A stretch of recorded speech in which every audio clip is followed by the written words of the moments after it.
கர்த்தரும் அருமை ரட்சிகருமாய் இருக்கிற ஆண்டவராய் இயேசு கிறிஸ்துவின் விலையேறப்பெற்ற நாமத்திலே உங்கள் யாவருக்கும் அன்பின் நல்வாழ்த்துக்கள் கூறி இன்றைய தியானத்திற்கு உங்களை தயவோடு அழைக்கிறோம். இன்றைய தியான பகுதி அப்போஸ்தலனாகிய பரிசுத்த பவுல் பிலிப்பியருக்கு எழுதின நிருபம் 2ஆம் அதிகாரம் 19 முதல் 30 வசனங்கள். பிலிப்பியர் 2:19 முதல் 30 வசனங்கள். தியான வசனம் 2ஆம் வசனம். 2ஆம் வசனம், நீங்கள் ஏக சிந்தையும் ஏக அன்புள்ளவர்களுமாய் இருந்து இசைந்த ஆத்துமாக்களாய் ஒன்றையே சிந்தித்து என் சந்தோஷத்தை நிறைவாக்குங்கள். என் சந்தோஷத்தை நிறைவாக்குங்கள். சந்தோஷத்தின் நிருபத்தை எழுதி கொண்டிருக்கின்ற பவுலடிகளார் என்னுடைய சந்தோஷத்தை நிறைவாக்குங்கள் என்று சொல்லுகிறார். பிரிவினைகளை நீங்கள் அகற்றுங்கள், அது என்னுடைய மனதை துக்கப்படுத்துகிறது. ஆகையினாலே ஏக மனம் ஏக சிந்தை, நீங்கள் அப்படிப்பட்ட நிலையுள்ளவர்களாக இசைந்த ஆத்துமாக்களாக இருந்து ஒன்றையே சிந்தித்து என் சந்தோஷத்தை நிறைவாக்குங்கள் என்று குறிப்பிடுகிறார்.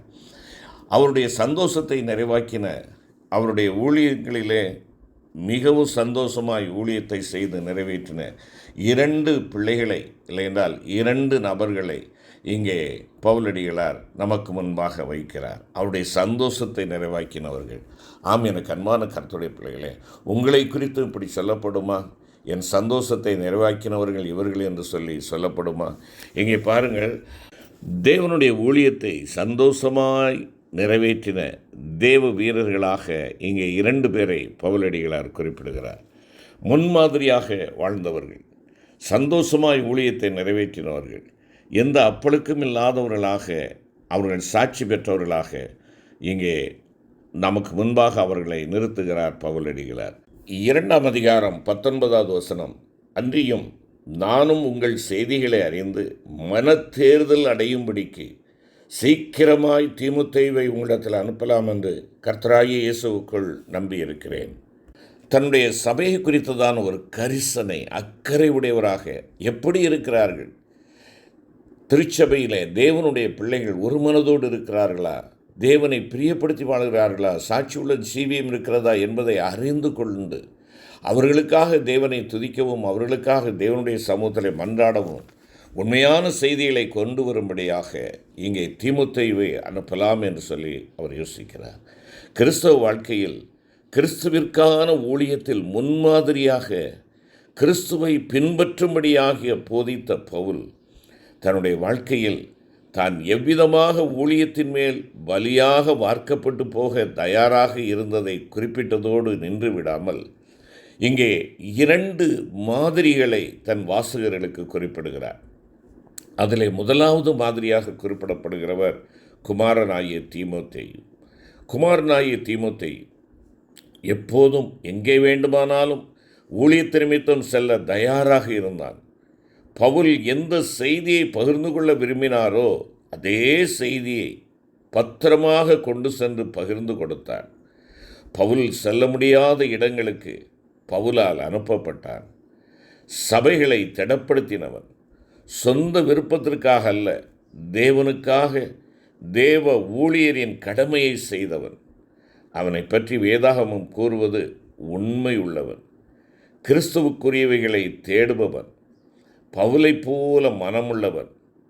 பவுல் கிறிஸ்துவை போல சிந்தை உள்ளது போல தீமோத்தேயும் கிறிஸ்துவின் சிந்தை அணிந்தவன். சுவிசேஷத்திற்காக ஒரு மகன் தகப்பனுக்கு ஊழியம் செய்வது போல செய்தவன். அருமையான கர்த்தருடைய பிள்ளைகளே, அதைத்தான் அங்கே 20 மற்றும் 21, 22ஆம் வசனத்திலே நாம் இங்கே பார்க்கிறோம். உண்மையாய் நடந்தான். தீமோத்தேயு உண்மையுள்ளவனாக இருந்தான். ஆம், அவனுடைய பணி எப்படிப்பட்ட பணியாக இருந்தாலும் சரி, உண்மையை வெளிப்படுத்தினவனாக இருந்தான். அது மாத்திரமல்ல, கரிசனை உடையவனாக இருந்தான். எங்கே சொல்லப்படுகிறதை பாருங்கள், உண்மையாய் விசாரிக்கிறதற்கு அவன் விசாரித்து, ஏதோ இந்த கடிதத்தை கொடுத்தாங்க நீங்கள் உங்களுக்கு சேர்த்து விட்டேன் என்று சொல்லுகிறதல்ல. அவனும் பவுலை போல பவுலிடத்திலே காணப்பட்ட அந்த கரிசனை இவனிடத்திலே காணப்படுகிறது. அருமையான கர்த்தருடைய பிள்ளைகளே, விசுவாசிகளை குறித்ததான கரிசனை நமக்கு இருக்கிறதா? நம்முடைய சபை பிள்ளைகளை குறித்ததான கரிசனை இருக்கிறதா? சபையிலே தேவையுள்ளவர்களை குறித்ததான ஒரு கரிசனையோடு விசாரிக்கிறவர்களாக நாம் இருக்கிறோமா? என்ன தேவையோடு இருக்கிறார்கள், என்ன கஷ்டத்தோடு இருக்கிறார்கள் என்று சொல்லி அவர்களுடைய கலக்கங்களையும் கஷ்டங்களை நீக்குவதற்கு நாம் மனமுடையவர்களாக விசாரிக்கிறவர்களாக நாம் காணப்படுகிறோமா? அது மாத்திரமல்ல, என்னை போல மனமுள்ளவன் என்று சொல்லுகிறார். பவுலை போல மனமுள்ளவனாக இருந்தார். ஆம், அவருடைய மனம் எப்படிப்பட்டதாக இருக்கிறது? பவுலனுடைய அதே சிந்தை இவனிடத்திலே காணப்படுது. கிறிஸ்து இயேசுவில் இருந்த சிந்தை பவுலிடத்திலே காணப்பட்டது. அந்த சிந்தையை அணிந்து கொண்டவனாக குமாரனாகிய தீமோத்தேயு காணப்படுகிறார். ஆவிக்குரிய குமாரன், ஆவிக்குரிய பிள்ளைகளாய் அழைக்கப்பட்டிருக்கிற தேவனுடைய பிள்ளைகளே, கிறிஸ்துவனுடைய சிந்தை, கிறிஸ்துவனுடைய மனம் என்னிடத்திலே காணப்படுகிறதா? என் மனம் எவ்விதமான எண்ணமுடையதாக இருக்கிறது? கிறிஸ்துவின் மனம் அங்கே தீமோத்தேயுவுக்கும் கடந்து வருகிறது. எனக்கு அன்பான கர்த்தருடைய பிள்ளைகளே, ஏக மனம், ஏக சிந்தை, ஐக்கியம் என்னுடைய வாழ்விலே காணப்படுகிறதா? தேவையுள்ளவர்களை பேரிலே உள்ள கரிசனை காணப்படுகிறதா? வறுமையில் உள்ளவர்களுக்கான என்னுடைய பங்களிப்பு எவ்விதமாக இருக்கிறது? சுவிசேஷம் கிடைக்கக்கூடாத பஞ்சக்காலம் வருகிறதே, அப்படிப்பட்ட வேளைகளில் நீங்களும் நானும் என்ன செய்ய சித்தமாக இருக்கிறோம்? நம்முடைய மனம் ஒரு தகப்பனுடைய மனதைப் போல, பவுலின் மனதைப் போல இயங்கின குமாரனாகிய தீமோத்தேயுனுடைய மனம் இருந்ததைப் போல நம்முடைய மனம், கர்த்தராகிய இயேசு கிறிஸ்து, நம்முடைய அப்பாவாகிய இயேசு கிறிஸ்துவனுடைய மனம் நம்மிடத்தில் காணப்படுகிறதா? பதிலுக்கு பதில் செய்கிறவர்களாக, பழி வாங்குகிறவர்களாக, ஒருவேளை மன்னிக்கும் சிந்தையற்றவர்களாக நீங்களும் நானும் காணப்படுகிறோமா? இங்கே பவுலின் மனம் அவனிடத்திலே காணப்பட்டது. கிறிஸ்துவுக்கானவைகளை அவன் தேடுகிறான். கிறிஸ்துவுக்கான புகழை தேடுகிறான். தனக்கான புகழை தேடுகிறவனாக அல்ல, கிறிஸ்துவுக்கான புகழை தேடுகிறான். ஆம், அது மாத்திரமல்ல, 22வது வசனத்தில் சொல்லுகிறார், தகப்பனுக்கு பிள்ளை ஊழியம் செய்வது போல அவன் என்னுடனே கூட சுவிசேஷத்தை நிமித்தம் ஊழியம் செய்தான் என்று அவனுடைய உத்தம குணத்தை அறிந்திருக்கிறீர்கள். உத்தமமாயிருந்தான். கலப்பில்லாத ஒரு வாழ்க்கை, உலகத்தோடு ஒத்துப்போகாத ஒரு வாழ்க்கை, தேவனுக்கு உகந்த ஒரு வாழ்க்கை, உண்மையான வாழ்க்கை, கபடற்ற ஒரு வாழ்க்கை. இன்றைக்கு நீங்களும் நானும் எப்படி இருக்கிறோம்? பார்த்தால் ஒன்று, பார்க்காவிட்டால் ஒன்று என்று நம்முடைய பணிகளை மேற்கொள்கிறவர்களாக இருக்கிறோமா? நமக்கு கொடுக்கப்பட்ட பொறுப்புகளை நிறைவேற்றாமல் ஏனோ தானவென்று இருந்து பெயரளவிற்கு நான் ஒருவேளை என்னுடைய கடமைகளை செய்கிறவனாக நான் இருக்கிறேனா? உத்தமம் எங்கே? அழைக்கப்பட்ட அழைப்புக்கு உத்தமமாய் நாம் இருக்க வேண்டுமே, கபடற்றவர்களாய் இருக்க வேண்டுமே, கலப்பில்லாதவர்களாய் இருக்க வேண்டுமே. அருமையான கர்த்தருடைய பிள்ளைகளே, சக விசுவாசிகளை திடப்படுத்துகிறவர்களாக, சொந்த விருப்பத்திற்காக அல்ல, தேவனுக்காக தேவ ஊழியத்தை செய்கிறவர்களாக, நம்மை குறித்த அனைத்து காரியங்களிலும் உண்மையுள்ளவர்களாக, கிறிஸ்துவுக்குரியவைகளை தேடுகிறவர்களாக, அருமையான கர்த்தருடைய பிள்ளைகளே, நாம் இருக்கிறோமா என்று சொல்லி யோசித்து பார்ப்போம். தீமோத்தேயு அவ்விதமாக இருந்தான் என்று சொல்லி பவுலடிகளாராலே சாட்சி பெறுகிறவனாய் காணப்படுகிறான். நம்மை குறித்து இப்படி சொல்லப்படுமா? உண்மையுள்ளவனாய் இருக்கிறேனா? கிறிஸ்துவின் சிந்தை உண்டா? கிறிஸ்துவிற்கானவைகளை தேடுகிறேனா? இரண்டாவதாக அவர் முன்னிறுத்தக்கூடிய ஒரு ஊழியக்காரன் எப்பாப்ரோதித்து 25வது வசனத்திலே நாம் அவரை குறித்து பார்க்கிறோம். மேலும் என் சகோதரனும் உடன் வேலையாளும் உடன் சேவகனும் உங்கள் ஸ்தானாபதியும் என் குறைச்சலுக்கு உதவி செய்வதவனுமான எப்பாப்ரோதித்துவை உங்களிடத்தில் அனுப்ப வேண்டும் என்று எண்ணினேன் என்பதாக குறிப்பிடுகிறார். குறைச்சலில் உதவின எப்பாப்ரோதித்து, குறைச்சலில் உதவினவர்கள். ஒருவேளை இந்த எல்லாம் இருக்கின்ற பொழுது நான் உங்களுக்கு உதவி செய்யட்டுமா என்று சொல்லுகிற கூட்டங்களை பார்க்கிறோம், காரியக்கார கூட்டம். ஆனால் இங்கே தன்னுடைய குறைச்சலிலே உதவி செய்கிற எப்பாப்ரோதித்துவை நமக்கு முன்பாக நிறுத்துகிறார். பிலிப்பு சபையாரால் சவுலுக்கு சிறையிருப்பில் உதவியாக இருக்கும்படி அனுப்பப்பட்ட பிலிப்பு சபையை சார்ந்த மனிதன்தான் இந்த எப்பாப்ரோதித்து. கஷ்டமான பணிவிடைக்காக அனுப்பப்பட்டான். தேவனுக்காக சந்தோஷமாக அந்த பணிகளை நிறைவேற்றினான். அதிக வேலை நிமித்தமாக சுகவீனம் அடைகிறான். பவுல் அவனை திருப்பி அனுப்புகிறார். சபையார் அவனை தவறாக எண்ணிவிடக்கூடாதே என்று எண்ணி அவனை சந்தோஷமாக ஏற்றுக்கொண்டு கனம் பண்ணும்படியாக எழுதுகிறார்.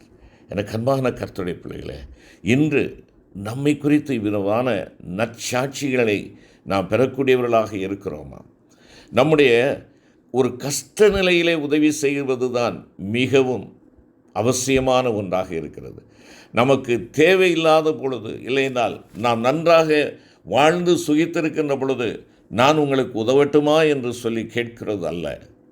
என்னுடைய தேவைகள், என்னுடைய நெருக்கங்கள், பாடுகள், கஷ்டங்களின் மத்தியிலே ஒரு ஆறுதலான வார்த்தை, ஒரு சிறிய உதவி செய்வது, அவருடைய காரியங்களை எடுத்து கொண்டு செல்வது, இப்படிப்பட்டவைகளை நாம் செய்கின்ற பொழுது அதுதான் தேவன் விரும்புகிற காரியம். தான் பாட அனுபவித்து கொண்டிருக்கும் வேளையிலும் கூட இங்கே பவுலை பார்க்கிறோம். அவனை சுகவீனத்து நிமித்தமாய் அனுப்புகிறார். ஆனால் அவனை குறித்து திருச்சபையானது தவறான எண்ணம் கொண்டு விடக்கூடாது என்பதற்காக, அப்படிப்பட்ட தவறான எண்ணம் எப்பாப்ரோதித்தினுடைய மனதை உடைத்து விடக்கூடாது என்று கருதும் பவுலினுடைய உத்தம குணத்தை பார்க்கிறோம். உண்மையான கிறிஸ்தவ லட்சணம் எங்கே? தன் கஷ்டம் பாடுகளையே எண்ணி மற்றவர்களை சிந்திக்க இடமில்லாமல் இருக்கும் தற்கால அநேக பரிசுத்தவான்களின் லட்சணம் எங்கே? யோசித்து பார்ப்போம். சிலுவை பாடுகளின் மத்தியிலேயும் மரியாளை கவனிப்பதற்கு யோவானுக்கு பணித்த, கொலைகாரர்களுக்காக ஜெபித்த, கள்ளனுக்காக பரதீசை கொடுத்த கிறிஸ்து இயேசுவின் முன்மாதிரி, கிறிஸ்து இயேசுவின் சிந்தை என்னிடத்திலே உண்டா? எப்பாப்ரோதித்து சுவிசேஷத்திற்காக தன் உயிரையும் பணயம் வைத்து மரணத்திற்கு சமீபமாயிருந்தான். அளவிற்கு மிஞ்சின வேலை செய்தான். நான் எப்படி இருக்கிறேன்? என் உயிரா அல்லது கிறிஸ்துவா? வாரத்திற்கு ஒரு நாள் ஊழியமா அல்லது சமயம் கிடைத்தாலும் கிடைக்காவிட்டாலும் ஊழியமா? செபிப்போம். கிருபை நிறைந்த ஆண்டவரே, என்னுடைய படிப்பு, அறிவு, பொருள் எல்லாவற்றுக்கு மேலாக என் முழுமையையும் ஊழியத்தை நிறைவாக்க பணயமாக நான் கொடுக்கிறேன். தீமோத்துவை போல, எப்பாப்ரோதித்துவை போல ஆண்டவரே, நாங்கள் நற்சாட்சி பெறும்படியாக எங்களை உம்முடைய பாதத்திலே வைக்கிறோம். ஒப்படைக்கப்பட்ட பொறுப்புகளை ஞானமாய், கவனமாய், உண்மையாய், உத்தமமாய் செய்யும் பலனை தாரும். மீட்பர் இயேசு கிறிஸ்து மூலம் வேண்டிக் கொள்கிறோம் நல்ல பிதாவே. ஆமென்.